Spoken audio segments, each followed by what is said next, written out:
Morning, Chair, and morning, honorable members.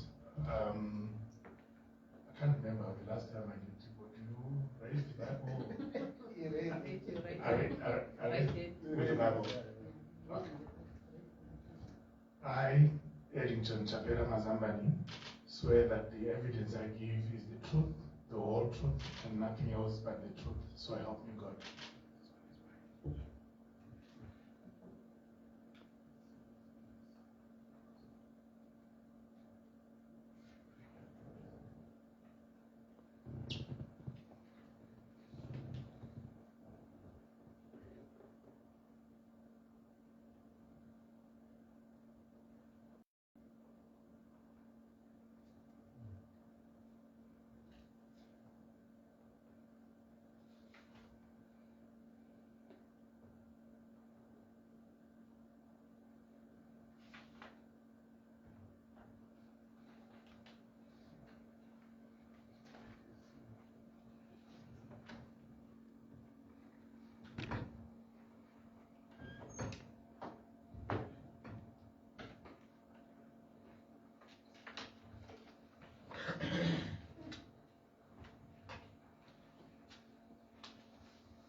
Either come here or next to Honorable.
Okay, I think so we are now ready.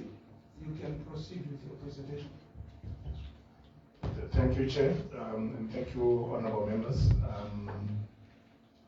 The presentation layout will focus on the Zera mandate, the functions as defined in the Act, but will focus on the grouping which would place the functions. We have got 18 functions according to the Act, but we're going to then split them into 6 groups, which are the major activities, and then the activities of the authority, overview of the electricity subsector, the tariff structure of the electricity subsector, the overview of the petroleum subsector, the power supply status. I think the one we have was at the 6th of May, I think.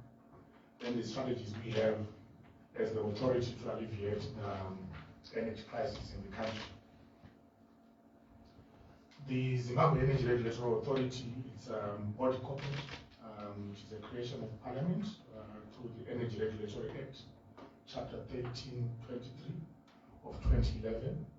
We actually became effective in March 2012, and we are a successor to the Zimbabwe Electricity Regulatory Commission, which ran its life, I think, up to 2008.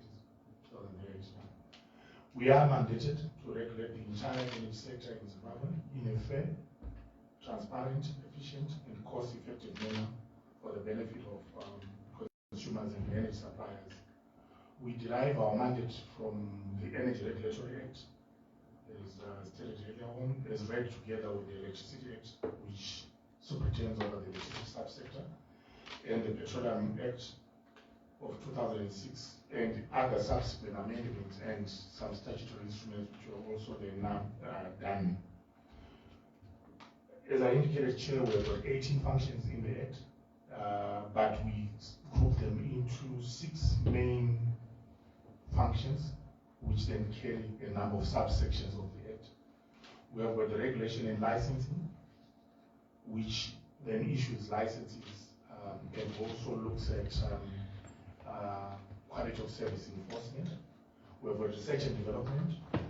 We have got an area where we wanted to increase access and security of supply, market reform and competition, energy efficiency and environmental protection. I think this area, Chair, is a very key area as we talk of energy transition as a country and as the whole world.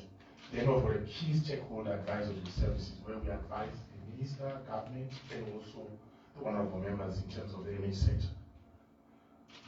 The way the structure of the regulatory structure is designed, we've got at the apex the Ministry of Energy and Power Development, which designs policies which we then implement. Then we've got Zera as the regulator. We do have state entities in the power sector, mainly ZETTC and ZPC. We do not regulate, Honorable Chair, Zesa Holdings. It's an investment arm of government. We only regulate its operating units. We have got the gas companies. We also have got oil companies. In the gas companies and oil companies, we also have some state participation in those sectors.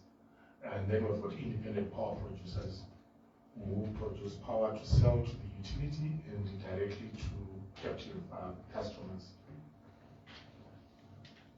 Looking at the electricity subsector, Honorable Chair, the grid connectivity as per the census of 2022, we have got 62% electrification rate as a country, with 80% in urban centers and 23% in rural centers. We have our thermal power plants contributing about 41.8%. This increased, Honorable Chair, through the commissioning of 107 and 8, and also the decrease in generation at Kariba.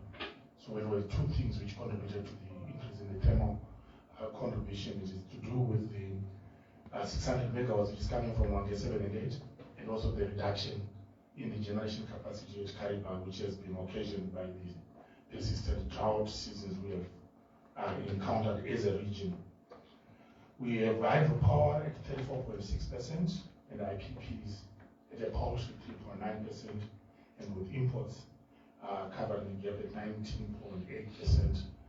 Chair, though it's not part of the presentation, but just to highlight to honorable members that the IPPs are an area where if we focus as a country, we can attract investments and get them to participate meaningfully so that we can plug the energy gap which we currently have. Of note, Chair, there is also the issue of wasted energy through inefficient use of power at even at generation level, even at industrial and domestic level. We did an exercise in 2016 where we realized that there are opportunities to save electricity through efficient use of electricity. In 2023, Chair, we had an average demand of 1,650. Sorry, supply of 1,650 with a demand of 1,865. You can see that we've got a gap there which we need to plug. This gap was mainly covered through load shedding by the utility. The power supply status, Chair, is as given there on the 6th of May. Imports coming from HCB, EDM from Mozambique, ESCOM at 50. We also have got, not so sure why, but probably it's not here, Chair, because it's a direct arrangement through Zimplats, where Zimplats imports 50 megawatts, and by the time it's actually, out of 80 is ZESCO, 50 megawatts. This is a private arrangement through Zimplus of 50 megawatts. We also, Chair, you will see that we've got a RED, which is an export of 80 megawatts. This power is being sent to Nampower in Namibia, who facilitated the expansion of Kariba South and also part of the Wange 7A. So, but I'm told that this arrangement will end in March of 2025. Then that 80 megawatts becomes available to the country. But it's an opportunity also, probably, if the utility can continue in a way so that they also get the much needed foreign currency for their operations. But it's something which we will leave to the operators. With regards to the tariff methodology, Honorable Chair, this is determined using Section 53 of the Electricity Act and Section 4, subsection F of the Energy Regulatory Act. The Section 4, Honorable Chair, specifically provides that the authority shall, our court chair, open court, ensure that prices charged by licensees are fair to the consumers in the light of the need for prices to be sufficient to allow licensees to finance their activities and obtain a reasonable earnings for their efficient operation. Chair, I need to highlight keywords in this provision. The return has got to be reasonable. The operations, we only allow for efficient operation, that which is necessary and needed for the generation of electricity. We will not allow other activities, like for instance, we know that ZPC has got a football team. Those costs are supposed to be coming out from their own return, not as part of the tariff. Zera approves tariffs after consultations with the minister. We also do consult the consumers in their various consumer categories, the domestic consumers through their representatives, Consumer Council of Zimbabwe. Now we do have the Consumer Protection Commission. We also do consultations with the residents associations, which are sprouting, in all cities. Each city we have gone to, Honorable Chair, we meet more than one representative of residents in one town. But we do that. We also have got the Chamber of Mines, we've got the Consumer Council, also the Confederation of Zimbabwe Industries, the Zimbabwe National Chamber of Commerce, the farmers in their different groupings. We consult them before we make a determination of the tariff, which will then finally then go to the Honorable Minister for input of government. The principles which we use to determine the tariff, we are aiming, Honorable Chair, to phase out or reduce substantially as we go towards phasing out any subsidies in the tariff. At the moment, I think we've managed to sort of achieve that. There is no subsidy which is coming from government in the tariff. The tariff is cost reflective as per the study which was done by the World Bank. We want to avoid undue discrimination among its customer groups. To say one customer then bears the biggest part of the tariff, while the other customer group is paying less. We also aim to protect the customers, and we also target to ensure that licensees must recover their cost in full, plus also have a reasonable return. But again, the costs have got to be efficiently incurred at necessary costs. We won't allow any inefficiently incurred costs. We actually do a thorough analysis of the submission by the utility when it comes to us. Each time they make a submission, it's very difficult for us to give what they would have submitted in full. We always comb through it to ensure that there are no unnecessary costs which are included in the tariff application. But currently what we've done, Honorable Chair, is that we've used the cost of service study which was done by the World Bank to sort of have a gliding path towards cost reflectivity so that we can get investment in this sector. The tariff methodology is, we use what is called a revenue requirement. The utility will come to us, shows us what expenses they are going to incur, give us the regulated asset base for us to determine the reasonable return based on weighted average cost of capital, and any other costs which might relate to over or under recoveries which might have happened prior. So in the cost of the expenses of the cost of sales, these are mainly the generation cost, the O&M costs, customer service costs, overhead costs, and depreciation.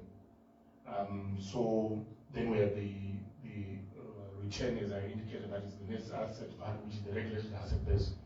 In these assets, we take out any assets which are not paid for by the utility, so that we have their regulated asset base, and then we apply the weighted average cost of capital to come up with a reasonable return. By doing that, we then get the total allowable cost, which we divide by the total capacity with the utility would have said during this year we are going to produce so many kilowatt hours. Then we come up with an average tariff per kilowatt hour. Then we give to the utility to then spread around their customer base according to the cost they suffer to service those customers. So we'll then have different tariffs for different customer groups according to the cost imposed on the utility to service them. With your permission, Honorable Chair, I will then move on briefly to the petroleum subsector. The petroleum subsector is a sector which is, I wouldn't want to say deregulated, but it's open to participants. And all our products, we import them. There's no local sources of petroleum products. We import final or refined products with no refining being done in the country. We do operate a 500-kilometer pipeline from Zera to Harare, which comes through China. And this pipeline, Honorable Chair, is handling about 90% of our products, with 10% coming through road and rail. Probably at this stage, I can also point out to the honorable members that this 10% is giving us the biggest headaches in this sector. There's a lot of criminality. We want to sugarcoat. There's a lot of criminality happening in the 10%, which we are working closely with the security forces to ensure that we smoothen the operations in the sector. We do have, Honorable Chair, bulk storages in Feruka, Masasa, and Mapuku, Bulawayo, to handle fuel operators both for private and public use. And the other area, Honorable Chair, though it's not in the write-up, we've got quite a number of third-party capacities here in Harare, in Birmingham, in Midlands, in most of these centers, Chinoi, Binura, we've got private storage capacities, which as a country we can actually utilize. You will recall, Honorable Chair, that in 2013, Zimbabwe introduced mandatory blending, where unleaded petrol is blended with ethanol, which is locally produced. This was done for two reasons. One was to import substitute. The other was also to move towards cleaner fuels. We do have two producers in the country, one dominated by a private producer, which is Green Fuel, which is in joint venture with ADA. Then we also have got a joint venture between NOIC and Triangle. Total production of ethanol in 2023 was at 85.9 million liters by Green Fuel, 20.7 million liters by Triangle. Blending ranges between 5 to 20% depending on the availability of ethanol, but we hope that the installation of the 6 million storage capacity by NOIC might help us to smoothen the blending, but we not yet agreed as to what percentage we can hold on to for the whole year. The activities of the authority, Honorable Chair, we have got infrastructure and service assessments. This we are looking at to ensure that we're looking at service issues and we're also looking at quality of service. We have developed a system of grading and labeling of fuel service stations as a way of increasing customer awareness to service standards and compliance to these standards by the fuel retail operators. We have got 5-star, which is the best, 3-star, medium, and 1-star, which just passes the basic infrastructural test. But Honorable Chair, I want to point out to Honorable Members that the fuel you get at a one-star service station is the same quality with the fuel you get at the five-star service station, but the difference is the quality of service you're going to receive. At a five-star, you're going to have a convenience shop, you're going to have ablution facilities which are functional, you're going to have free air provided, which you won't get at a one-star. But in terms of the quality of the product, it's the same across. We're also working on improved energy access in consultation with stakeholders. We are finalizing the development of a framework of for government support for remote fuel retail sites. This is pursuant to the NDS1 objective of improving national fuel retail network capacity and the devolution agenda. Very soon, I think we're going through consultative stages with Zera, the Association of Zimbabwe, to ensure that we're going to have containerized service stations at the rural centers. These service stations, Honorable Chair, are not going to compete with brick and mortar service stations. We're going to ensure that there's a distance of some sort between such. In terms of stakeholder advisory services, Zera is the advisor to government on energy issues, policy, structure, and access. In terms of creating a level operating environment, Zera has since 2023 been intensifying operations against illegal LPG vendors in the residential areas. This is really a pain and is a potential source of danger to our people. So we are working closely with law enforcement agents to ensure that we flush out any illegal vending in the residential areas. To date, we have more than 100 illegal LPG vendors have been closed, and we've confiscated in excess of 300 by 48 kg LPG cylinders, and we are storing them with the intention to destroy so that they don't go back into circulation. We have got fuel quality monitoring, Honorable Chair. We do have a mobile van which moves around doing tests. The authority has seen an increase in fuel contamination cases at fuel stations, with 30 retail sites having been prosecuted in 2023 against 22 in 2022. But there is actually a worrying trend. This used to be confined in the southern part of the country because of the proximity to South Africa. But we're seeing that activity now right up here into Harare. So we are working closely to ensure that we protect the unsuspecting consumers. In terms of promotion of cleaner fuels, we continue to play a leading role in adoption of cleaner fuels and enable the deployment of latest vehicle technologies in the country.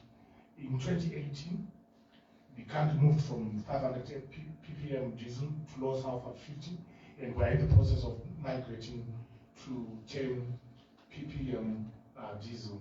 I think we are targeting 1st of January 2025 for this. For unleaded petrol, Zera is advocating and lobbying for the adoption of revised specifications for RON 93 so that we reduce the amount of metals which are included in the RON 93. Electricity and petroleum licensing. Chair, there is no operator in this country who can conduct business in the electricity and petroleum subsectors without a Zera license. Relevant licenses in the petroleum subsector are the procurement, which allows you to bring products from outside the country, production, which is production of ethanol at the moment, wholesale and retail. In the electricity subsector, we've got the generation license, transmission, distribution, and supply of electricity. In terms of pricing, I think the electricity subsector, Honorable Chair, I covered it in full.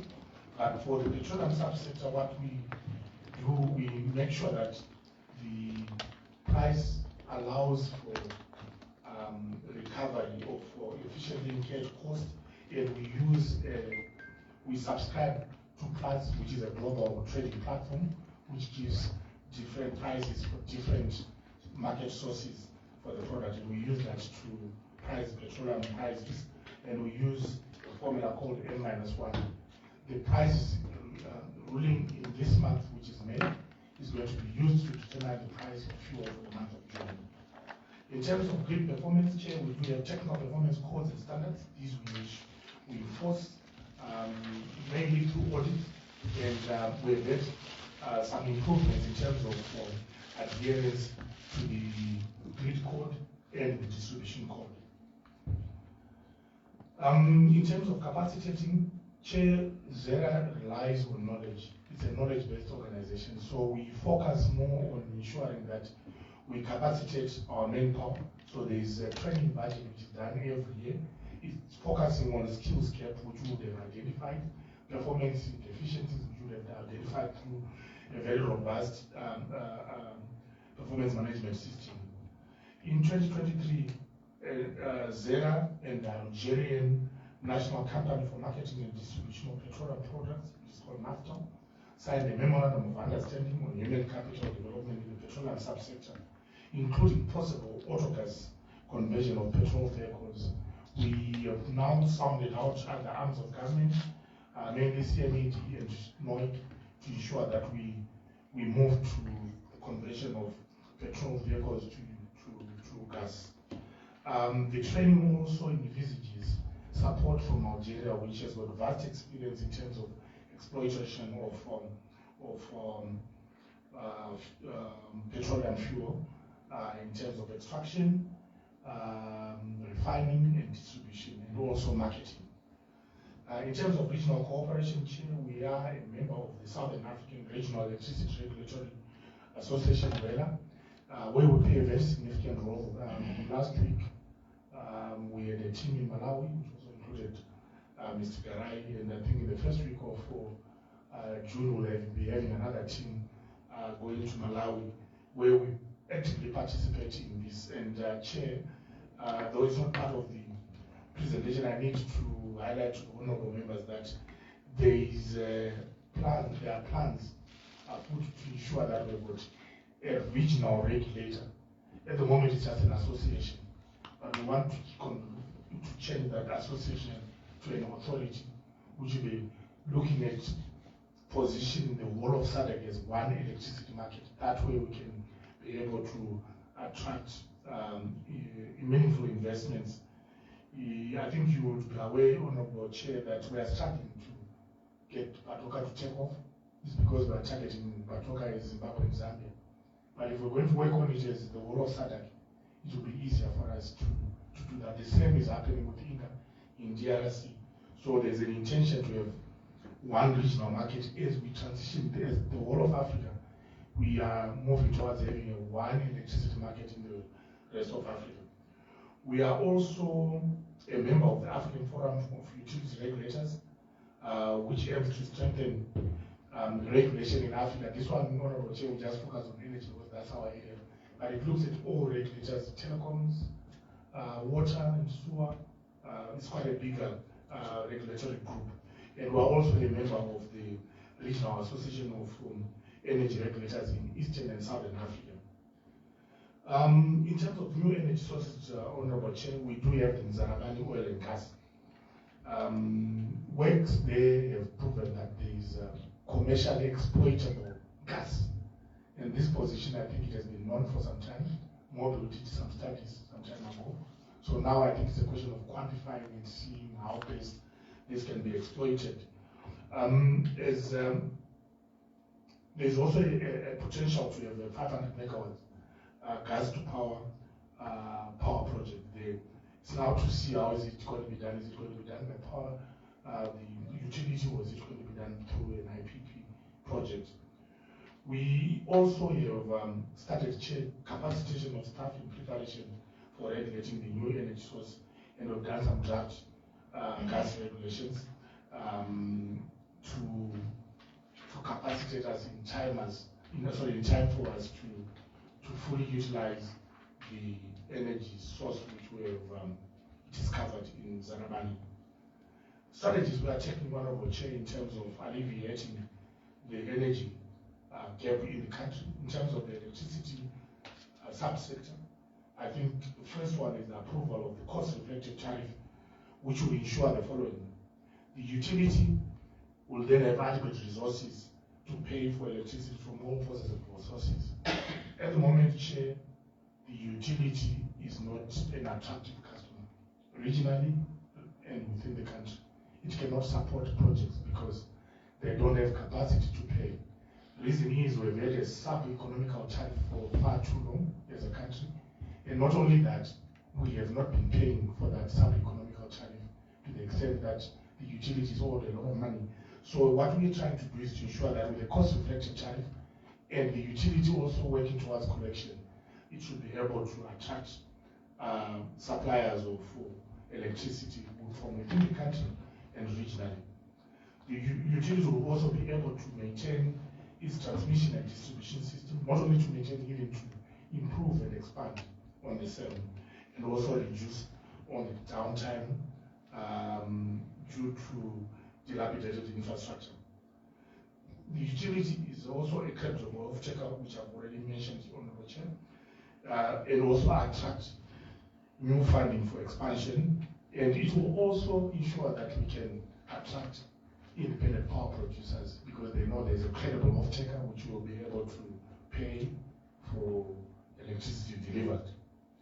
Licensing of projects for own consumption. Chair, this is a phenomenon which we have realized it's taking a lot of interest from investors, where companies are now allowed to set up generation plants for own consumption. We've got zinc plants, Chair. There is a correction I need to make there. We have got 25 megawatts in the presentation, but it's actually a 35 megawatt power plant which will be commissioned very soon, which they've already done. It's a solar power plant by zinc plants. We've got smaller units at Kefalos, about 400 kilowatts, 400, 600. Surrey, Tangana Tea Estates at about 4.4 megawatts. Caledonia at 13 megawatts. We've got some which are being under construction, PPC in Bulawayo and Collinborn. They are doing some projects there. Then we've got licensing of projects directed at supplying captive customers. Independent power producers are coming to us to say, I've got a project I want to do, but I'm not supplying to the utility, I'm supplying so and so. And we are allowing that to happen. We do have Tatile investment at Techmine in the Machiavelli North at 4.4 megawatt. We've got DPA supplying Schweppes, Veroni beverages, and we've got Mashingo Sonak supplying 12 megawatt at Bindra, so Kikita minerals. We're also allowing large electricity companies to import power for own consumption. We've got the one I spoke to earlier on of zinc plants, about 50 megawatts from ZESCO. We also have got the intensive energy user solutions, which is a grouping of intensive electricity consumers whom we have licensed so that they can actually procure electricity within the country and regionally to supply to their grouping. We have lobbied government for introduction of government implementation agreement. We have been having problems getting projects to get to financial closure because of the risks attached to the utilities I earlier on said, and the risk also attached to the economy in terms of currency risk, also in terms of debt overhang as a country. We feel that if government comes in and guarantees these projects, we can actually attain financial closure and get projects to start operating. Drafting of the third-party access regulations, these are regulations which will give comprehensive rights and obligations of third parties in accessing the grid. Promotion of mini-grids through minimal regulatory requirements. Chair, this for us, this is our theme for 2024. We are focusing on the rollout of mini-grids. These will help us to ensure that electricity reaches the last mile with minimum investment. These, we are looking at areas where the grid is not yet there, areas where the grid is almost impossible to get the grid there at the moment, looking at the costs involved, but it also allows for the integration of those mini-grids to the grid when it eventually gets to those areas. This is one of the quickest ways for us to reach to remote areas in the country. As I indicated earlier on, Chair, that we do have, as a country, a wasteful way of using electricity. So promotion of energy efficiency is one area where we feel that we can actually unlock between 19 and 20% electricity savings which will then be used for productive use. We have introduced reactive energy tariff to ensure that consumers of electricity, especially MD customers, use electricity efficiently. And we have trained intensive energy users on energy efficiency, trained certified energy managers, certified energy auditors, certified management and verification professionals. We have drafted energy management regulations, which we have submitted to Ministry of Energy and Power Development for promulgation, drafted minimum energy performance standards. These are for electrical appliances, which have also submitted to MOPD. I think the hold up here, Honorable Chair, is the fact that the policy on energy efficiency has not yet been finalized. We are also an active participant in the formulation of the energy efficiency policy. We have enforced mandatory solar water heating regulations where the utility is not supposed to connect any new customers who do not have a solar water geyser installed. Enforcement of inefficient lighting ban. This we are doing through inspections where certain lighting products which have been banned. You would recall, Honorable Chair, that what we use as growing up, what we used to call bulbs, those incandescent lights, which if you hold it, it's so hot, it's producing heat which you don't need. So we have seen done away with that and introduced efficient electricity bulbs and with the minimum energy performance standards for air conditions and refrigeration. We feel with these energy efficiency initiatives, we can tap into the 20 plus inefficiently used electricity. We're also promoting the renewable energy, Honorable Chair, formulation of standards for renewable energy products, which we are enforcing. You can't bring in renewable energy products which are not approved by us. But because of the porousness of our borders, this is an area where we see that we still do have these products coming into the country. But we are working through Bureau Veritas, Zera, and other law enforcement agencies to ensure that we flush out substandard renewable energy products. We did training for renewable energy products installations, solar PV, solar geysers, countrywide. We continue to do that so that we capacitate the installers for good workmanship and so that we can also benefit as a country. We do register renewable energy providers, and these people whom we register, Honorable Chair, would have vetted them for their workmanship, would have vetted them for the quality of the products which they use. There are also incentives, Chair, for renewable energy investment, e.g. we have got duty-free for all renewable energy products and the prescribed asset status which is given in the renewable energy policy. We have done a paper, research, which we did and submitted to government, which is looking at removing VAT on all renewable energy and energy efficient products so that we increase uptake of these. We are promoting net metering. That was our theme, rallying theme for last year.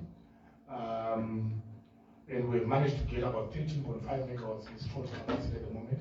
We had a hitch because of tax regulations where there was deemed VAT in this, but I think we're getting to resolve this, and we are hoping that we can, by end of this year, reach between 20 to 25 megawatts of installed net metering capacity. In terms of the petroleum subsector, Chair, we do have private operators in this sector operating along public companies. It's a liberalized sector.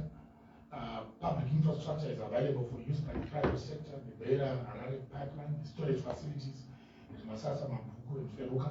This is working very, very well, Chair, as it allows our international fuel traders to bring the product into the country for ease of logistical movement.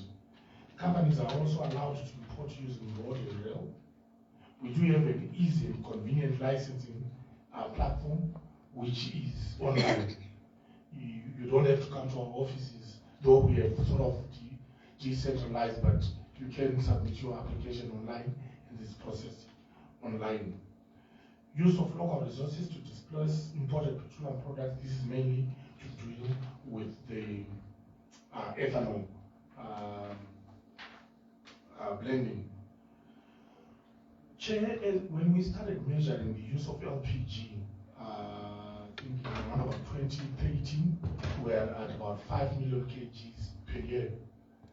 We realized that the reason why people were not using LPG, the main reason was the fear from the users about the dangers of using LPG.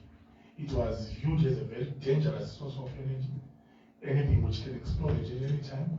So what we then did, we had a vigorous campaign on safe use of LPG.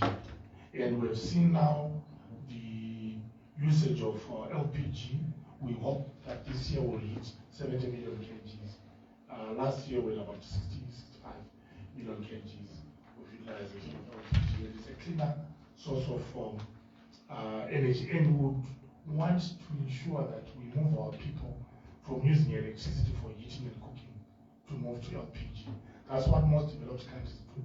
The reason why they do that is because they've got a punitive tariff in electricity, which I think as a nation we're sort of against. Then the other strategies we have, Honorable Chair, is to do with capacitation. We have trained LPG fillers countrywide. We're doing awareness on the safe use of LPG at home.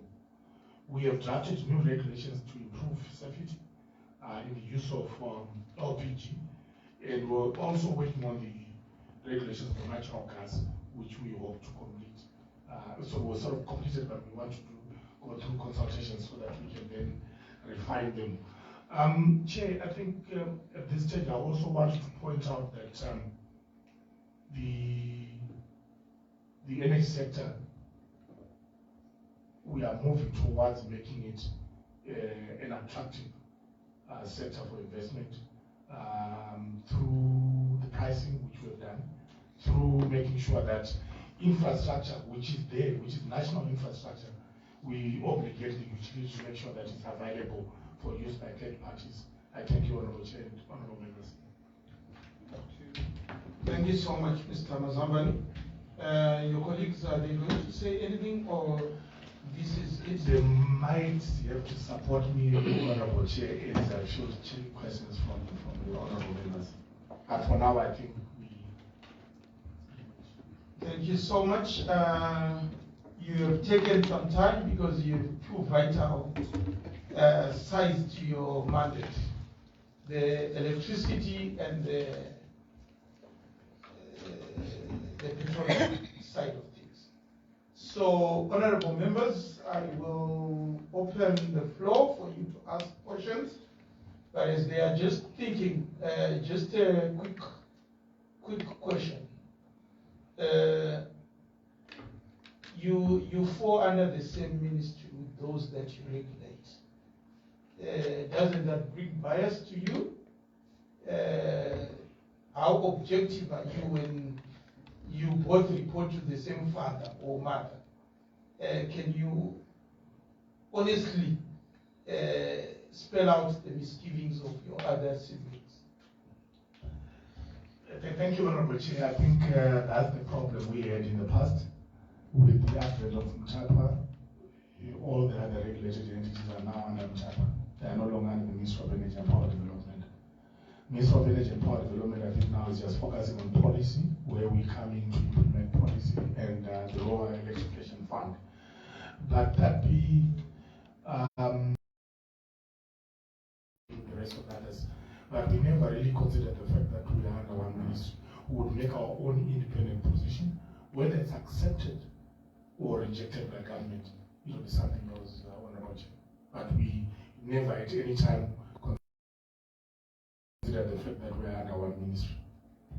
In the past, do you have cases where you had to penalize the PC or the ZETDC? Thank you, Chair. I think the ZETDC, we have taken them to court, and we're still taking them to court on issues to do with public safety, where there is negligence on their part and it has resulted in loss of life.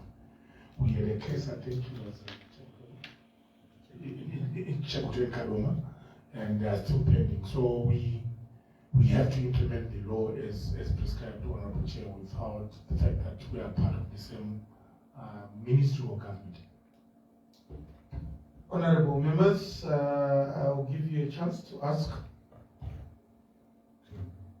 Honorable Mambipiri, they just said Kadoma and now you heard it up. You can proceed. Thank you very much. My name is Gift Mambipiri. I represent Kadoma Central. I have some set of questions. The first one is on the tariff, the electricity tariff. You said you charge sub-utility charges. What's the regional average? How do we compare regionally in terms of the tariff? Then the second one is on the what you said, the mini grids that you said you are focusing on, especially in 2024. I would like to inquire on the progress that you have made thus far in that regard. And the last one is on the fueling service stations. When you look at our economy struggling, suffering, many business entities are shutting down. But where I come from, in Kadoma, there is a proliferation of service stations. They are just cropping up from nowhere each and every day. What's the rationale? What's the economic rationale of these service stations just cropping up each and every other time? Thank you. Thank you, Honorable. Chair, do I respond? I'll allow just one more and you can come in. Honorable Mfosa. Thank you very much, Chairman. I also wanted to ask a question on they said, the Zera people said they are in the IPP people. You want to relax a bit of requirements. I want to understand what type of requirements that you are going to relax to them. And I'm also a bit with a question on the safe stations. You said all the safe stations from 1 to 3, they sell the same products. But sometimes if you go to the safe station, you see the price maybe a difference of 15 to 20 cents. How are they charging? If you say they sell the same product. Thank you so much, Chairman.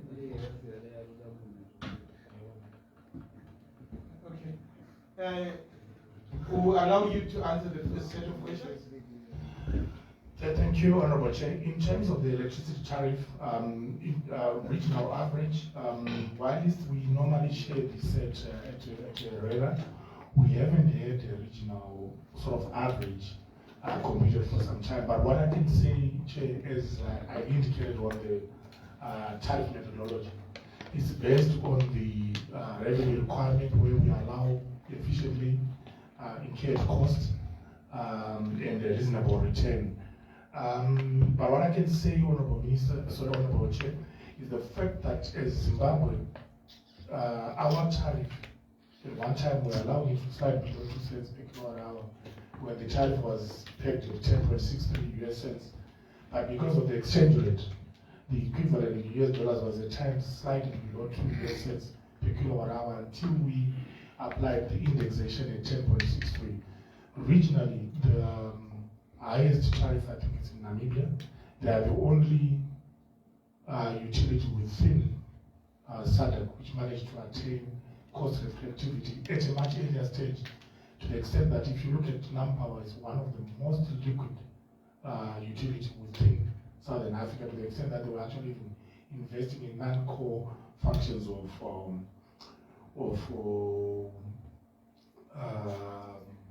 telecommunications. They actually owned a mobile network operator. In terms of sorry. Maybe NamPower, where does it sit in terms of cents per kilowatt hour? they are at about 17 US cents per kilowatt hour. We actually do have Seychelles. We don't talk much about Seychelles, Mauritius, Madagascar, because they are not interconnected within SADC. Seychelles are at 22 US cents. Zimbabwe is at 16.08. South Africa is about 13. And Zambia is about 10. But Honorable Chair, I need to hasten to mention that the energy mix determines the tariff. You look at Zambia, it's mainly hydro. You look at Mozambique, though we don't have it here as one of the comparatives, but it's mainly hydro. Ours, at one time, it was more thermal when Mwangeo 1 to 7 were operational than hydro, because I think hydro were at 750 installed capacity, while it's with 920 installed capacity in thermal. So that also then affects the tariff levels. But getting to cost reflective, like what we've attempted to do now, Honorable Chair, it will ensure that we've got good service, we've got capacity enhancement.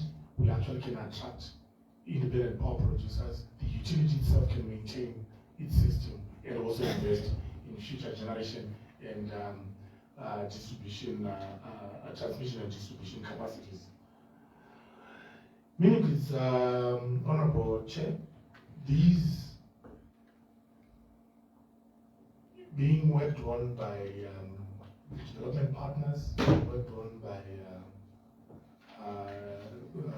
Rural Education Fund. There are quite a number of them. There's the Bemba mini grid in Cholojo. I think it's about 200 megawatts, so 200 kilowatts, not megawatts. There's another one in Chikinge. I think I've forgotten the name, but it's another 200 kilowatt system. There's a 100 kilowatt system in Mashaba. I need to clarify because people might then think it's Mashaba in Mashaba province. This is Mashaba in Matabele South, near Shashi River. This particular system is powering 3 irrigation systems, 1 clinic, 3 business centers, and a number of households. And it's something which we are attending, we're engaging with the UNDP, who have supported us in Mashaba to ensure that its operational has been run down. We are actually engaging with them to ensure that that becomes the trust they have in terms of their interventions to assist us as a country.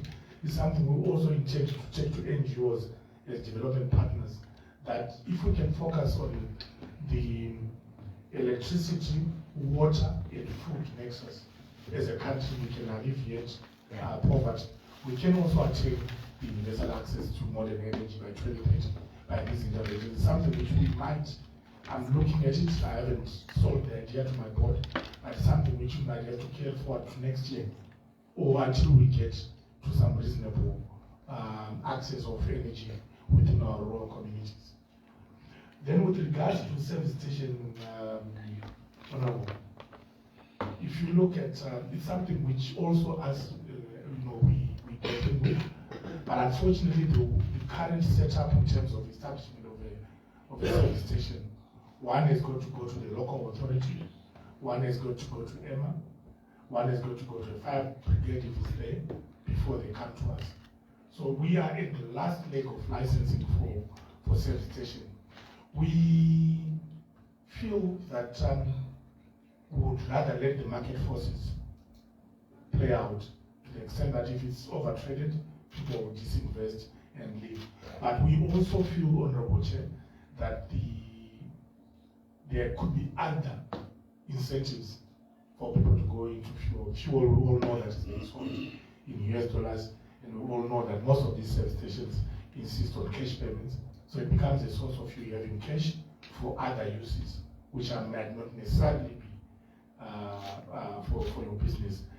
If I can speculate, Honorable, the issue that is in Kadoma, it's in Chemotu, it's in Kwekwe, it's in Gweru, now has moved to Shurugi, it has arrived in Shalani, and you look at the minerals within that belt, I can only speculate that probably the money is for other issues.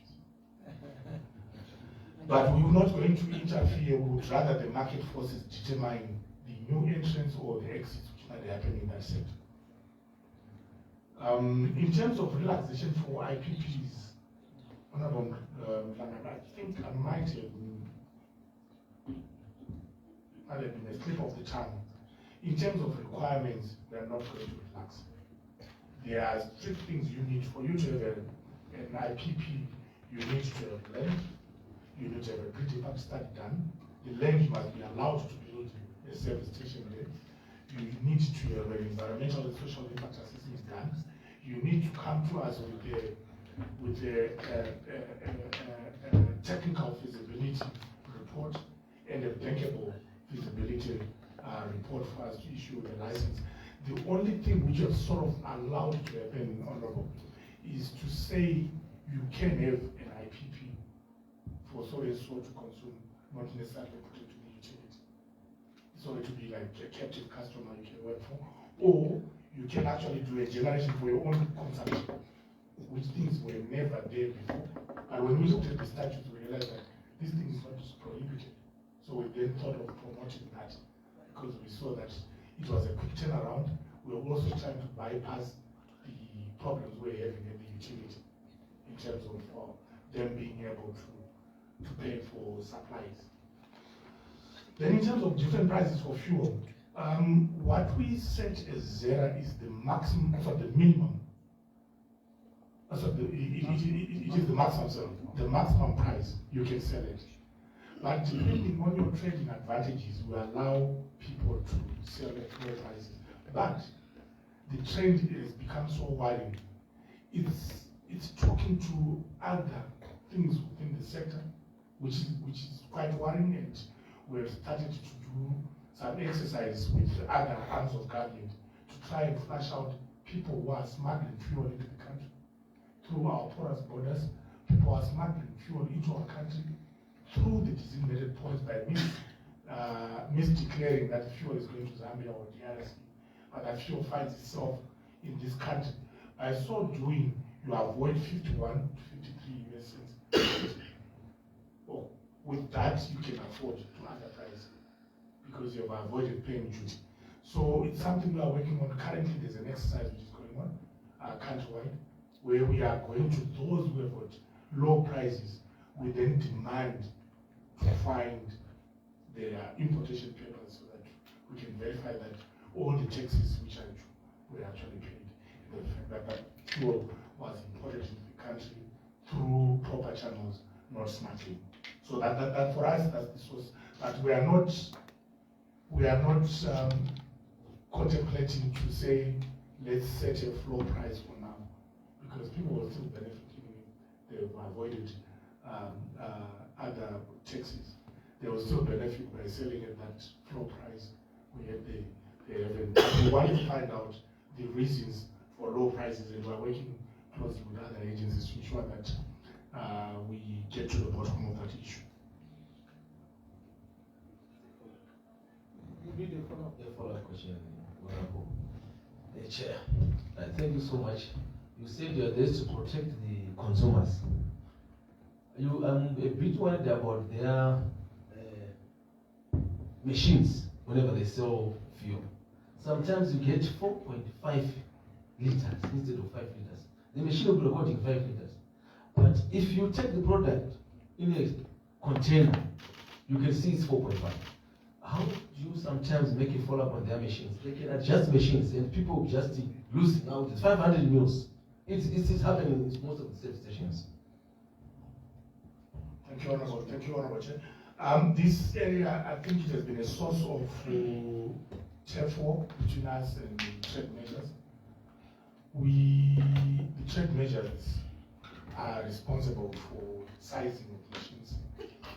But whenever we come across this, we used to handle it ourselves. But then we realized that we're having a problem because we don't have specific provisions in terms of even specific competencies, though we can use improver cans, but these are reside in the trade measures. So what we normally do is, whenever we come across these, we hand over to them, and we still follow up with our improver cans to ensure that such anomalies would have been addressed.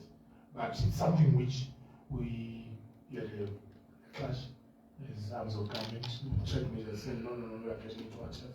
And we are saying, no, but we want to make sure that consumers get what they say they would have bought. So, and whenever this happens, we receive quite a number of complaints around underthrowing, where aggregates for overthrowing, because the businesses would actually take care of that themselves. Thank you. Okay, before we take a second round of questions, there are a few issues you mentioned. If somebody saves 53 cents merely by avoiding duty, it means duty is almost a third of the cost of fuel. Are we overtaxing our people in terms of fuel?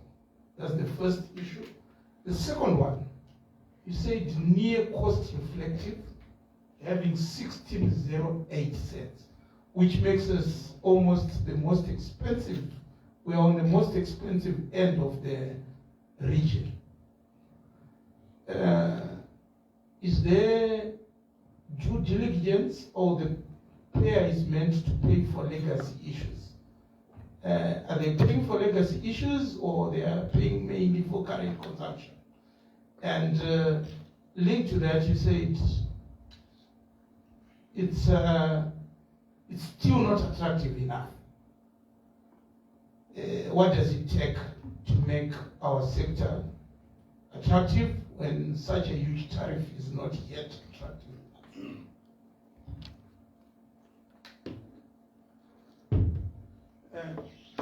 Honorable Mapiki, you can get the supplement.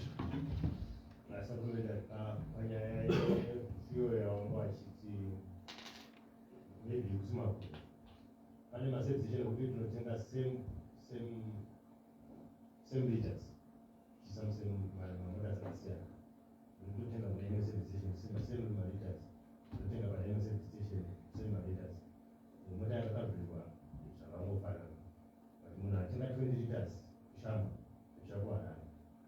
she will 20 liters. When I think 20 liters, let me correct. I don't know, I don't know, 20 liters. If you have mothers, if I'm going to be doing that,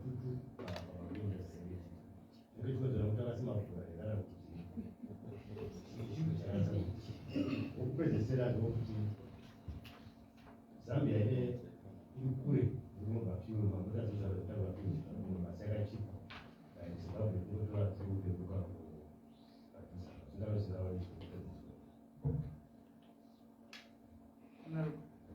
Honorable Nyati. Thank you, Honorable Chair.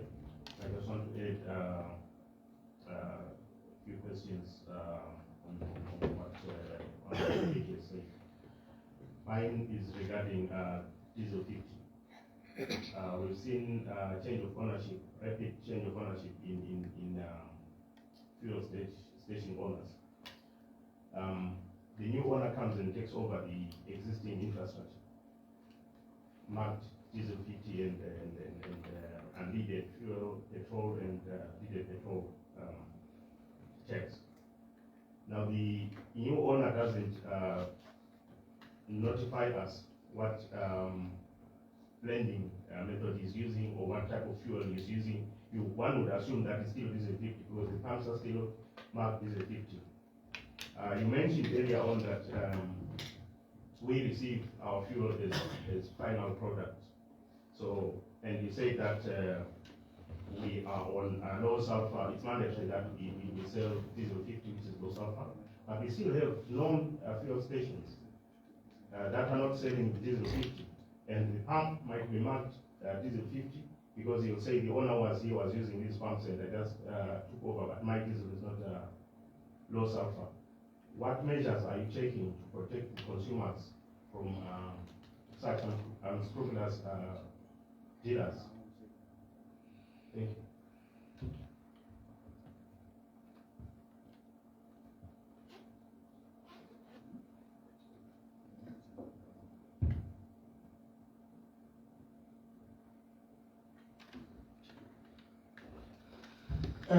Mr. Mazambani, you can respond to this set of questions. Thank you, Honorable Chair. Thank you, Honorable Members, for questions. On the issue of duty, Honorable Chair, different countries have got different duty regimes for different reasons. The duty regime which we have as Zimbabwe is certainly different from the duty regime for Zambia. It's different from the duty regime for any other country within within the SADC region. But without wanting to provoke honorable members, the issue of duty in the first world is actually very primitive. What we've had here is not very expensive. I think duties in the first world you're looking at about 88 cents, where they're trying to move you away from fossil fuel. But for us, I think it could be, well, you're pushing me into an area which is not my area, but I will hasten to mention this. Us as a people in Zimbabwe, we are not tax compliant. So government, when it looks at its coffers, it looks at how do you tax your people? You tax them with consumption. You've got high duty for fuel, you've got VAT, you've got excise duty on cell phones, you've got excise duty on your smoking, you've got excise duty on your drinking, you've got excise duty now on sugar and products. They are targeting consumption because there's no way you can avoid to fill up your car. There's no way you can avoid, if you're a drinker of beer, you can avoid to have your castle. There's no way you can avoid smoking if you're a smoker. So I think if we were a tax compliant people, the exchequer will look at their revenues and look, say, I'm not looking, but we do have enough. Where can we loosen up? Probably to be VAT, probably to be fuel. But as long as we have informalized revenue generation and there's non-tax, but this is not my area, I'm just me talking as a citizen. I think that could be the source of high duty for us. In terms of cost-reflective tariff, Chair, this is determined by the generation sources, it's determined by the transmission investment, the distribution investment, and this differs from country to country. We do have high cost of capital as a country, it's given. If Zimbabwe and South Africa go out to borrow, you will find probably South Africa will borrow at 50% of what Zimbabwe borrows it. It's given, it's what it is. Then in terms of the tariff, Chair, accommodating legacy issues, no, it doesn't. The tariff is determined at current generation, current transmission, current distribution, and other costs to ensure that the power gets to the consumer. So this, I don't think there's any legacy issues. Legacy issues are they've got a huge data book, they've got a huge creditor book, the utility, but those are not included in the tariff determination. For us to be attractive, I think there's a lot of other issues which needs to be attended to as a country to ensure that we can attract investment. But I think there's a lot which has already happened, and there's a lot of inquiries which are coming through. When we change the tariff to be US dollar denominated, and to also allow for exporting customers to pay in US dollars, that has sort of unlocked potential in the sector. And we're seeing quite a number of projects which are coming through. We expect to see quite a number of solar projects coming off. We have got a recent PPA with an international investor for 300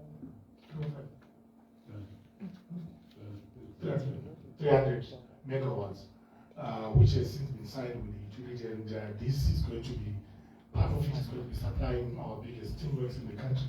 Some of it is going to go into the grid. So we're seeing a lot of traction in the sector, but I think that we still have got other issues to attend to ensure that we are a preferred destination for capital investment, because power projects by nature, they are capital intensive, and we are all fighting for passive capital out there with other countries which have got different situations than us. But I think there is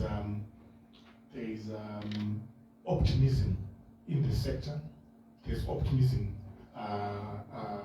from private players to participate, and we also would want to see the utility, because we've now given them a tariff which we feel should be able to capacitate them. We want to then see how best they are going to perform. On the distance covered by fuel, I think there are too many variables, Honourable Member, for me to attempt to attribute. Your driving affects the distance you cover. The quality of the fuel is one of it. The type of the car, the servicing of the car, the tire pressure of the car. So there are quite a number of variables for us to then try and attribute to one aspect, because the fuel which we get in this country is mainly 90%, like I said, comes through oil, and it's through thorough quality controls. We do have specifications for unleaded petrol which comes into the country. We've got specifications for diesel. We've got specifications for blended fuel in the country. So the question of distance, we have heard about this from different perspectives, but it's quite difficult because of the number of variables. You might then want to use one car, one driver, same distance, and do that test on a road. But we know we do have some adulteration which happens, and it's really, like I said in my earlier presentation, where I said it was originally on the southern part of the country, but it's now going toward the whole country. The adulteration, when it happens, it changes the specs of the fuel, and it can affect consumption. So we do have those elements, but it's not as perverse as perverse throughout the country. But it's something we are actually worried about in terms of adulteration of fuel. I think the issue of Zambian fuel being cheaper, we sort of touched on it when I answered the chair's question on high duty. I think our sources are pretty much the same. If you're using Mediterranean, we all use Mediterranean. If you're using Arab Gulf, we all using Arab Gulf. The only then variable probably will be the duty, and would also be the kind of facilities countries have. Zambia might have a direct arrangement government to government that we used to have when we were in Noxon, and then you are bulk buying. Here in Zimbabwe, we've got a number of traders who procure their fuel from different areas, and that can then also cause that problem. But I think I would want to attribute this mainly, Chair, to the issue of duties and taxes in the different regimes. With regards to diesel 50 ppm, this is the standard specification of fuel for this country. But we actually have got the problem, not really a problem, we've got the advantage on the other way. That we actually have got lots of people selling already 10 ppm in this country. More than 50% of the diesel we have in this country is at 10 ppm. We're done with testing. The one honorable member which you mentioned, where they're selling at 500 ppm, one would want to, it's illegal because it's above our specification. Two, would want to know logistically where they're getting this fuel from. Because as a country, as a region, we agreed to all migrate to 50 ppm. 500 ppm is used in certain selected industries in South Africa. We know that in the distribution of that fuel is sort of controlled, unless if there's been some loosening of controls, then we would want to know. But if you can share, Honorable, the specific service station, we can have our mobile van visiting them to ensure that we test and establish if they are indeed selling 500 ppm. But it will lead us to a lot of other things. We want to know where they are getting it, because it's no longer viable.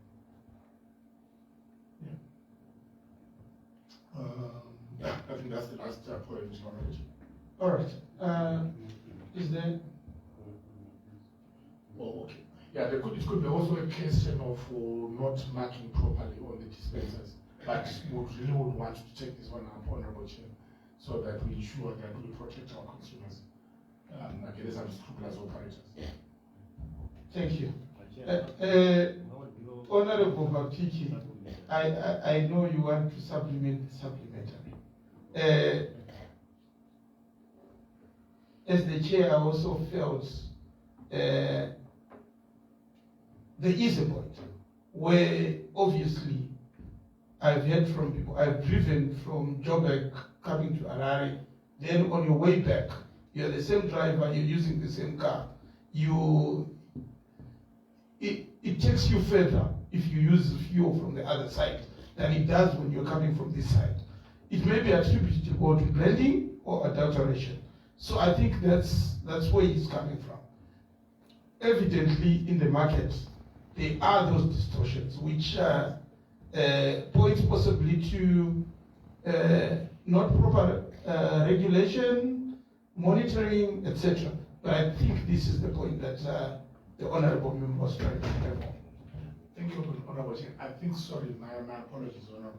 I should have also pointed the fact that it also depends that if it's petrol, some are selling unleaded, some are selling blend. When you blend, we have done tests, yes, there is a loss in energy, which when we did the numbers, it determined the price for ethanol, because we're taking into account the fact that you are losing out, so you should also get benefit by buying at a lower price. So if you use blend, you definitely get more mileage. But I was taking the response I gave to the Honorable Member. Blend gives more mileage. Yes, it does. So unleaded gives you more mileage. Blend will burn better, cleaner, but less energy. Because by putting ethanol, you are increasing the octane levels of your fuel. So it will burn better, and cleaner, but it's got lesser energy, because ethanol is got lesser energy than unleaded. Thank you for that, Your Honorable Chair. So if you're coming from Joburg, generally you have more mileage than if you go back. So maybe when you're still there, please put the House to confidence. The benefits that we derive from ethanol, is it swelling, we're doing it for the environment, or there should be a marked financial benefit from this? Because there are issues to do with ethanol is a corrosive element to it. The long-term losses that you get because of plant, are they outweighed by the benefit that you get? There's a sense that it's like diluting mazoe with water and still pay for the same amount for diluted mazoe as you do with the one that's not diluted. Thank you, Honorable Chair. The issue of blending, like I indicated at the beginning in my presentation, it has got two thrusts. There's the issue of import substitution. Instead of us importing 100% unleaded, we import 80% unleaded, and then we put 20% ethanol, which is locally produced. So instead of, in terms of our forex outflows, for the 1 liter of fuel, we're at 80% going out, 20% is internal. That's another consideration, import substitution. Then environmentally, yes, true, ethanol burns cleaner. So our impact to the environment by using ethanol is reduced. We also have got to look at the socio-economic aspects of ethanol production. You've got your sugarcane plantations, you've got people working in the factories. So there's employment creation. There's also issues to do with social amenities at such centers. If you go to Triangle and Liverpool and Greenfield, you'll find that there are clinics, there's schools, there's social engagement in terms of football. Triangle has got a football team. Greenfield has got a football team. So those are things which, as a nation, they might look small, but they actually help for social cohesion as a country. Yes, another thing, Chair, sorry, there's the issue of price differential. If we were to simulate, if we sell at zero blending, if we do our pricing, we take at zero blending, the price will jump by about 4 cents, 5 cents. And what then happens, Honorable Chair, if the FOB price of unleaded fuel is at 52 cents and above, which it has stayed at since since the Russian war. It has always been at about 52 cents. It's cheaper for us to blend. But if the FOB comes below 52 cents, it's now more expensive for us to blend. because we are now introducing a slightly more higher price into the blending system. But as long as the FOB is at 52 US cents per liter and above, by blending we are reducing the pump price.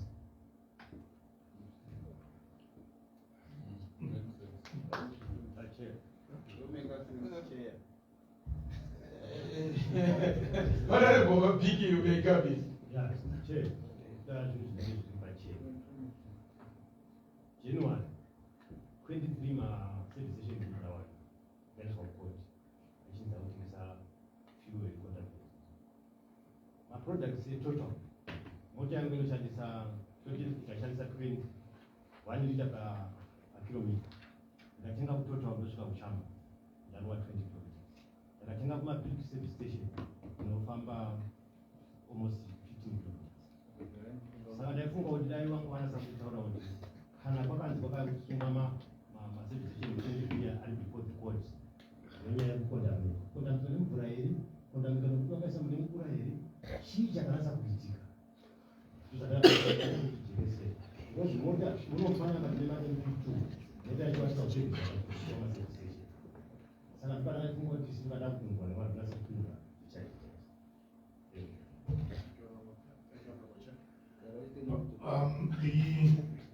The contamination which is happening in the country is mainly from petrochemical products. We've got what they call straight line running. We've got gum oil. We've got turpentine, and there's something which is PHA based. These elements, the moment you introduce them onto fuel, they change the spec of fuel, not for good, but for the worse.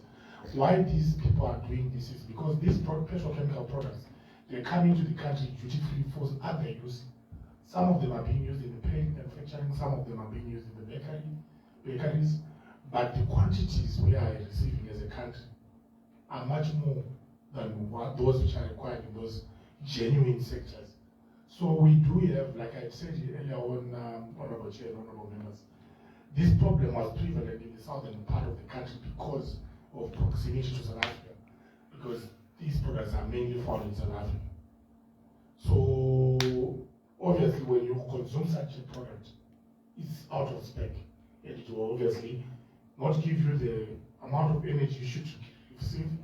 It will certainly have some negative impact onto your vehicles. We've had quite a number of cases we've dealt with at Zera where we are receiving complaints. There are certain cases of contamination which are to do with water seeping into the tanks. Those are not maliciously done. This is by nature, and especially if it's blend.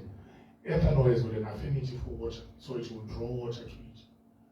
So those are isolated, but the ones which we are struggling with, and we've had to have an exercise throughout the whole country, is to do with deliberate introduction of cheaper petrochemicals to enhance profitability in a very unprofessional and unethical manner. Honorable Nyati. Thank you, Chair. The blending, is it standardized at a particular percentage, or it's up to a service station to blend it a particular percentage? Is it a blanket to everyone? Thank you, Honorable. Thank you, Honorable Chair. The blending is stipulated by government at any time, depending on the availability of ethanol. And most of our blending, like I indicated, that 90% of our fuel comes through pipeline. It's actually dispatched at Moik already blended at a stipulated blending level. Right now we're at 20%. We have moved from we're at 5, moved to 10% now, so we're now at 10. Very soon we should be moving to 20 when the production of ethanol is at full throttle. They normally go on shutdown at the beginning of the year. But blending levels are stipulated by government, given to us to implement at a standardized percentage. We've got very few companies with blending facilities, and those companies are reputable firms. And we are also using the blending, Honorable Chair, as a marker for us. If we come to a service station and your blend is out of spec, if it's supposed to be 10% and it's 7%, what it tells us is we've introduced something else, which then, we then take you to task to say, what is it that you have put in? Because it should have been a 10, but it's now 7, it's now 5. You must have added something. So we are now using our blending levels as a marker in terms of the blending of blended fuel. Thank you. Thank you. Actually, then we should see the price cut coming. When you ask for something, I give you the permission. You can proceed. So I was just excited because they say they will be going up to 20%, which I would assume will translate positively on the cost as well. I think the cost will coming down. But we haven't seen any fuel, cost cuts on the fuel side for quite some time. Thank you. Thank you, Honorable. Thank you, Honorable Chair. I think, Honorable, that if you want to be honest yourself, our last price announcement, you had a 4% reduction. Was it 4? That was actually 11 cents reduction, because what we did, there was a slight reduction in the FOB, but there was a jump in blending to 20%. So by increasing blending, like I indicated, the price actually comes down. Thank you.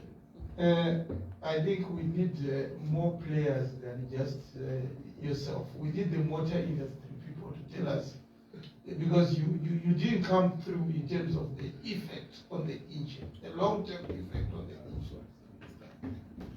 So sorry, Chair, I should have, when I mentioned the issue of the start of blending, when we started blending, Honorable Chair, we undertook a study which was done by a company from USA called Hunter Energy. They gave us a glide path. If you recall, we just didn't start at 20. We started at 5, 10, 15, then we got to 20.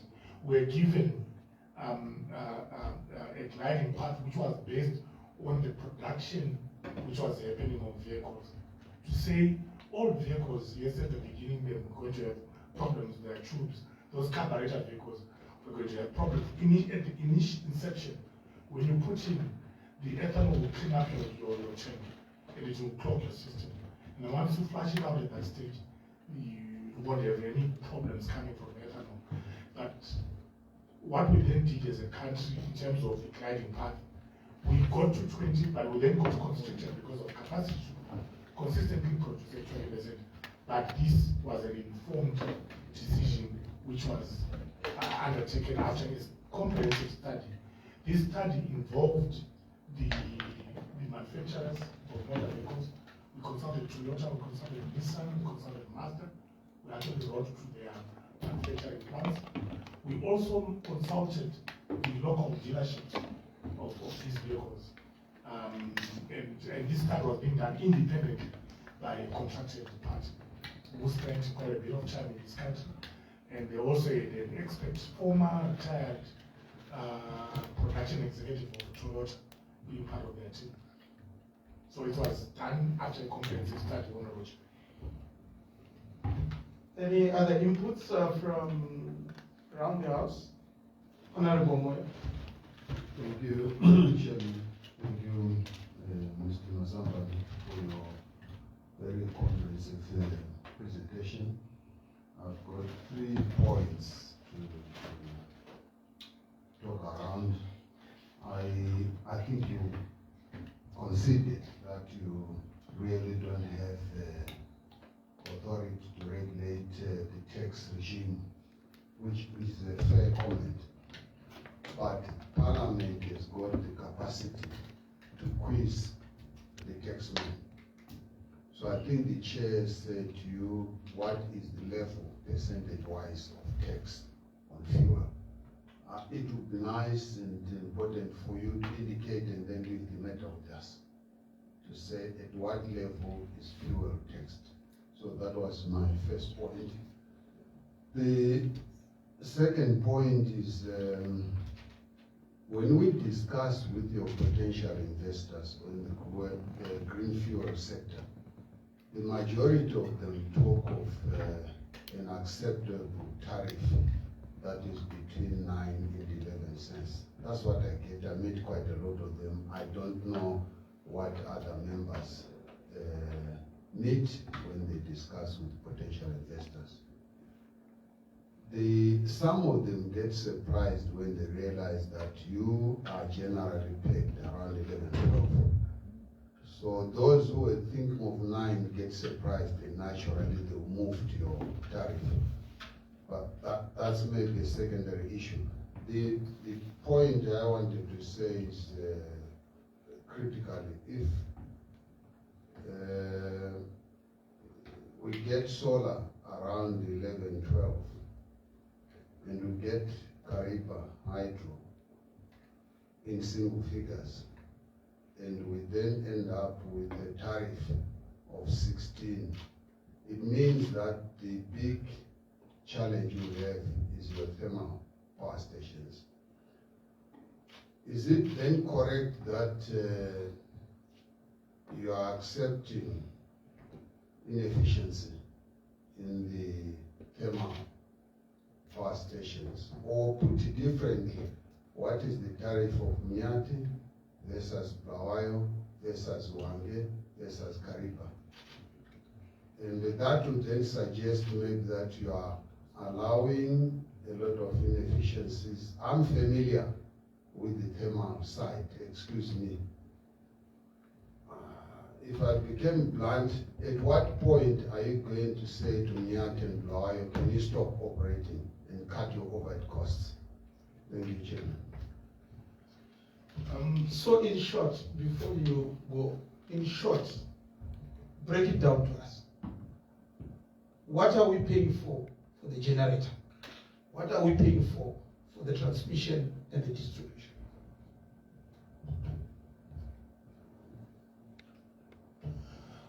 Thank you, Honorable Chair. Thank you, Honorable Member.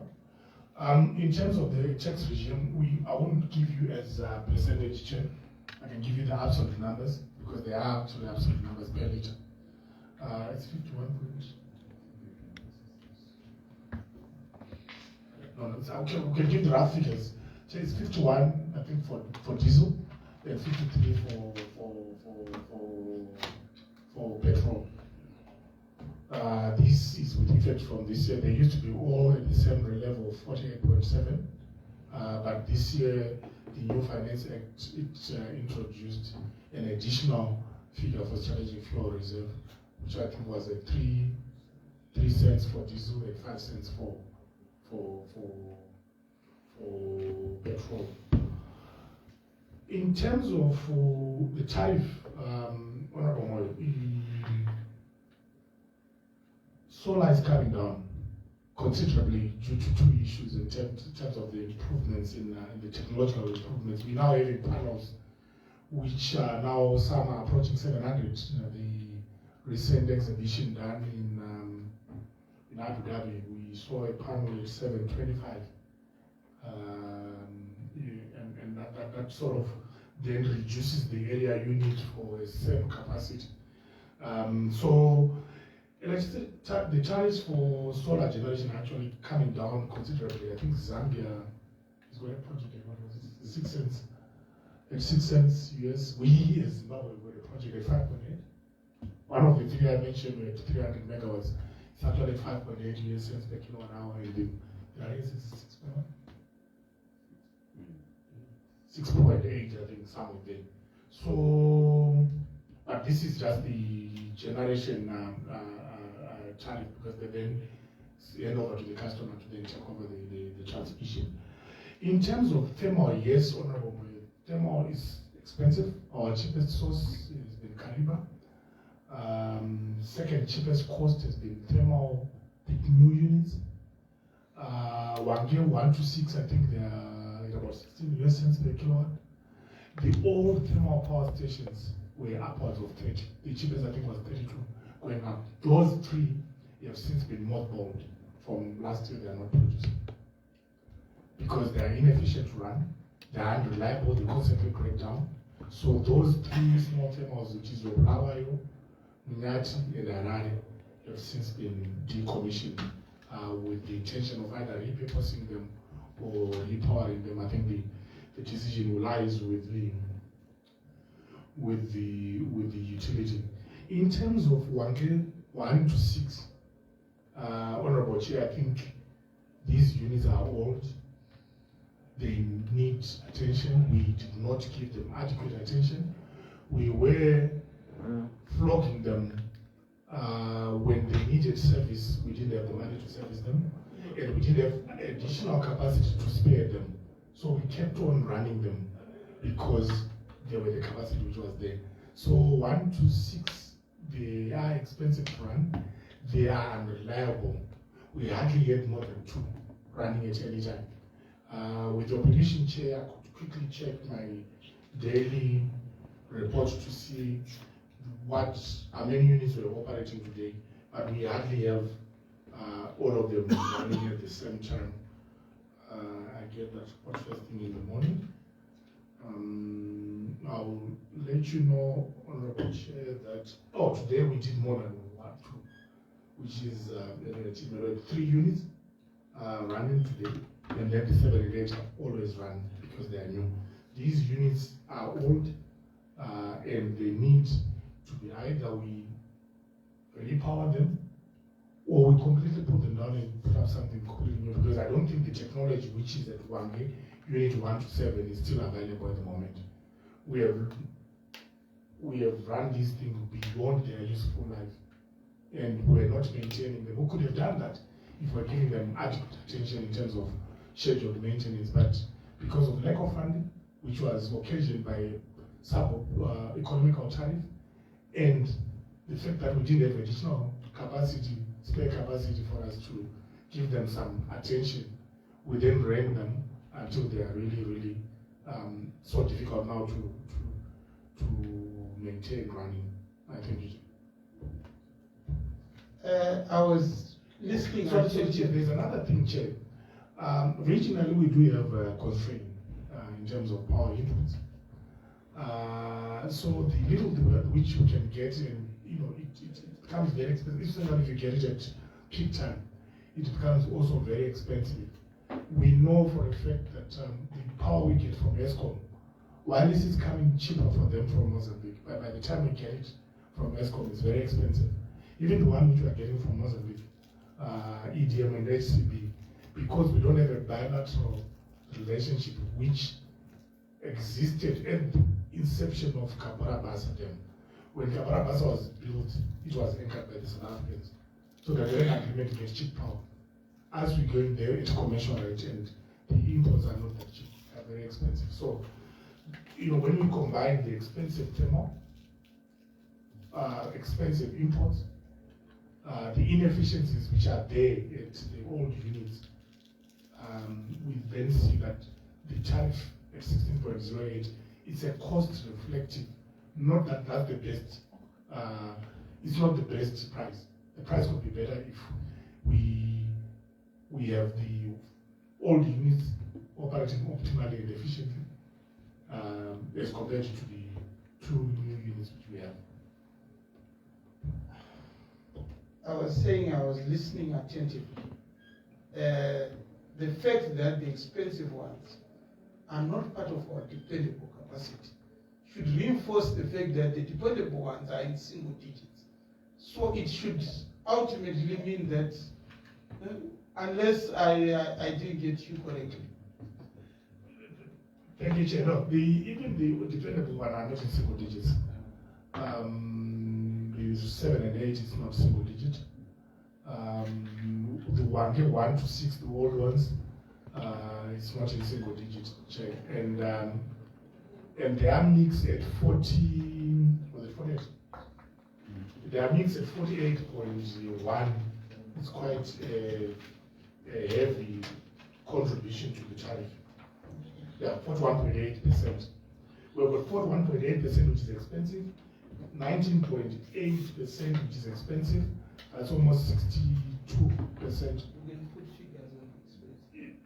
In the thermal, we average what 16 and what 16 about 16.3 plus 11 for the 7 and 8. Then you weight it, probably looking at about 14. Thereabout. Then your imports Imports vary because depending on the time of import, but it's also not a single digit. You're looking at about 12. Then this is just generation costs on a budget. Then you've got the transmission and distribution cost to it. But what we could do, Che, I know you asked for this information. If you allow me, with your permission, I can then go back and disaggregate, break down the tariff structure to its individual components and submit to your committee. Much appreciated. I was about to ask for that. I take a note of it. You had a second part to your question? Yes, Chairman, through you, I believe, CEO, that the cost of electricity, I pick it up when we trade minerals with China, is that they are around 3 cents, 4 cents, 5 max. So my question is, if Chinese technology is able to service their industry at 3-4 cents, and the same technology here services us at 16 cents, it means that our local costs are therefore as high as 10 cents per kilowatt hour. Is it the local costs that are that high, or is it the investor levying some risk on his investment that brings their technology to then suddenly cost 4 times more? Thank you, Honorable Man. In terms of the costs, we're talking of in China, they have quite a significant contribution from hydro. And they do have both hydro and actually hydro, thermal, and solar. Actually, solar is coming up considerably in China. But also in China, they have got a deliberate cross-subsidies being done, which we don't have here. They want to promote industries to come at a cheaper cost for the greater good of the economy. But we don't have the capacity to do that as a country. There is also the issue of the cost of capital I alluded to earlier on when I was talking about electricity subsector. Our cost of capital is very high. When example to say this African IPP goes out to borrow, they will get money at a much cheaper than what we'll get here. And also the capacity, internal capacity to fund these projects. While the developed countries and even in South Africa, they've got an established financial market which can fund these projects at a considerably cheaper market. So cheaper cost, we don't have the same here in Zimbabwe. So the cost of capital will definitely also contribute to that. But our aging infrastructure also plays a part. Both the generation, like I said earlier, the transmission, distribution, infrastructure definitely it's old, and it's also part of the cost of our electricity in the country as a mixture. Thank you so much. We'll not labor so much on this. Just give us the breakdown. Tema, the contribution of the costs for capital versus the regional costs. I think that would be important as well when you give us that submission. Around the house, do we have anything else?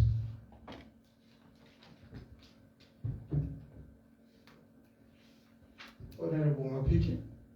Thank you, Chair. I'm going to contribution. I'm going to kuziona pawati China ibwana zvakati chipe. Ndada kuti isusu seZimbabwe kana sedepartment yenyaya tina policy here kupromota local artisans. Because China ikupromota local artisans and engineers. Pandike panyaya yesola vanoti vanopromota voti chitsvaka chisimuno. But munomu tingodera nema inputs. Zvazobvunza ngokupedzisira kuti ko chatrofa yapapo. Because takabvona kumhanya kwezvichavo panyaya yechatrofa. Okay. As we try to wind up with you, we've captured Honorable Mapiki's points. You've mentioned in terms of your tariffs that you're trying to phase out subsidies, and you don't want to discriminate between your different consumers. But there is the general trend in developing countries that you need to cushion the indigent.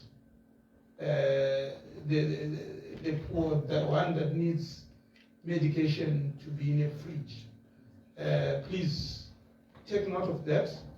Then lastly from my side, in terms of your energy efficiency, you've spoken about regulation. I don't see active programs to facilitate energy efficiency. For instance, in buildings. We are parliament. There are things we can do to incentivize people to go energy efficient in terms of buildings. What is happening in terms of that front? There are programs to say, for instance, your local utilities, you assist them get grants to change their street lighting to energy efficient street lighting, pumps, etc. So in terms of the public sector, public buildings, etc., is there anything in that regard? And if we have anything around the house, I'll give one chance to just bring your contributions and questions if need be. Honorable Mapiki, anything from you? Honorable Mapiki, anything from you? Honorable, yes. Sure. Did I see on the entities that you regulate, did I see RIA missing? No, we don't regulate RIA. Why is that? It's also a creature of parliament. It was created by parliament for a specific role. Though they do create extension with others regulating them. And when they hand over that grid to the ETDC for operations, then we interface with them. We will now interface as the ETDC and not as REF.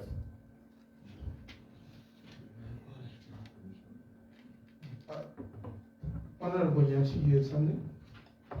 Thank you, Chair. I just wanted to find out just two items. One on duty-free solar products. Is there a cap to this, or it's only for households? Because I'm sure quite a lot of people don't have this information.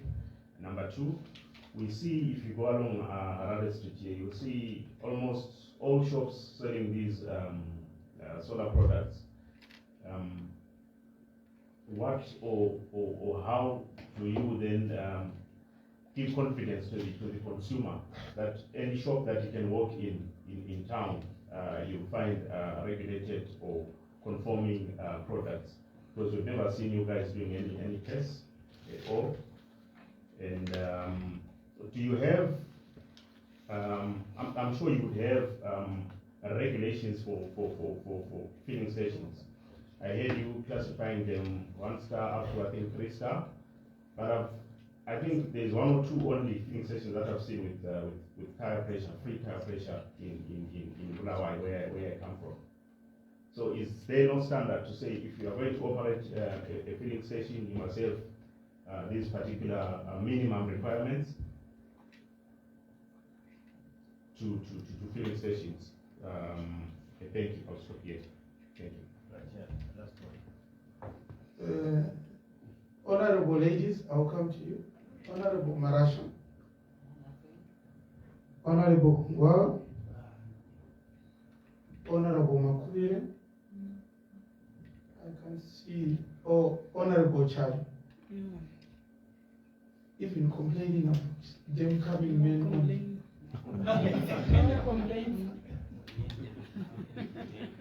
Honorable Mapiki, you are the last one with the question. Yeah, that day if cooking gas, you know it better than the cooking gas. You want to live in a research and free and I have no gas. That's why I have the lowest product.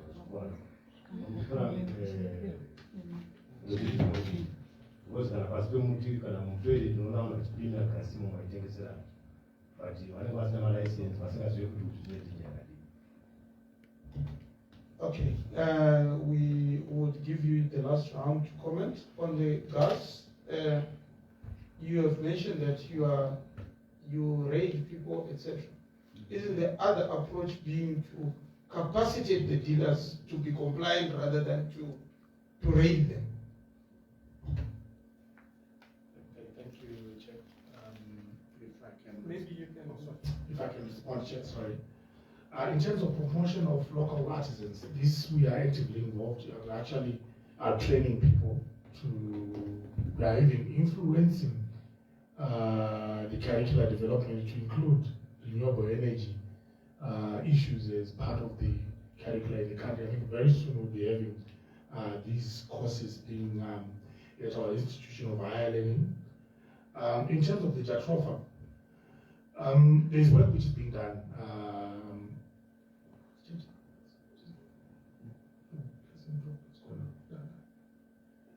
Anyway, I've forgotten the name on number check, but there's a place in Mutoko where there's a massive land which is being developed so that we have got feedstock. The challenge we're having with Jatrofa, I think it was to do with the feedstock. The company which was running this at one time were under the same ministry, but they were then handed over to the Ministry of Higher Education, Fine Art Engineering. They were targeting to clear, I think, 100,000 hectares of land or something like that sort to put under Jatrofa, so that we've got adequate feedstock. At the moment, the production is happening, but it's not anything much to talk much about. But it's again.